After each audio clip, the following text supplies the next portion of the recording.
भाई साहब, कितनी बड़ी बड़ी खबरें हैं एसएससी के अंदर अब निकल के सामने आ रही हैं। कोई कैसे यकीन करेगा कि एसएससी कोई साफ सुथरा एग्जाम करा भी सकती है। इस खबर को पढ़ने के बाद तो किसी के भी होश उड़ जाएंगे। कोई ईश्वर प्रसाद है जो पकड़ा गया है इसी शुक्रवार को, आरोपी था नकल कराने का, और उसने क्या क्या खुलासे किए हैं। वो बोला है कि जो कंपनी एग्जाम कराती है एसएससी से, जो टेंडर वगैरह लेती है, वो कंपनी ही ये सेटिंग करवाती है हमसे कि लैब खोल लो, और लैब मुझसे खुलवाए गए। उनके कर्मचारियों ने मुझसे संपर्क किया और मैंने लैब खोले जगह जगह जाकर के। और जब एसटीएफ इसकी जांच करी है तो इस आदमी ने बताया कि मैंने 500 लैब खोल लिए हैं अब तक। अब सोचो कि उन 500 लैब में क्या ये धंधा चल रहा होगा? क्या जितने मेहनती बच्चे हैं, क्या उनकी मेहनत को इस तरह से ताक पर रखा जा रहा होगा?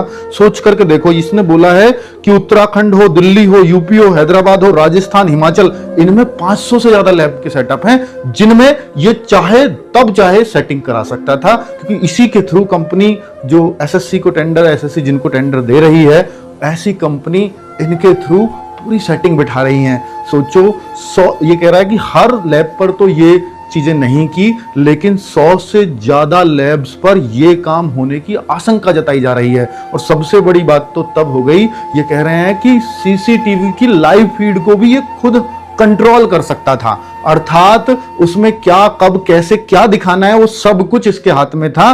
तो कुल मिलाकर के आप सोचो ना, कितने बड़े बड़े नकल माफिया हैं। और जैसा सब लोगों ने एसएससी के आंदोलन में भी ये बात उठाई थी कि भैया कंपनी सही नहीं है, और ये बात सही साबित हो रही है। और इसने खुद ये माना है और कहा है इस अखबार के न्यूज के अकॉर्डिंग कि कंपनियों के कर्मचारी, इस कंपनी के कर्मचारियों ने ही मुझे चुना था कि भैया आप लैब खोलो, और लैब बनाते टाइम ही ये सेटिंग कर दी जाती है कि अब यहां से नकल कराना बड़ा आसान होगा। सोचो ना कि 500 लैब है इस आदमी की, और 100 से ज्यादा पर तो एसटीएफ को आशंका है। और पता नहीं, हो सकता है कि 500 की 500 पे सेटिंग चलती हो। तो बताओ ना कितना साफ सुथरा एग्जाम रह जाएगा एसएससी का।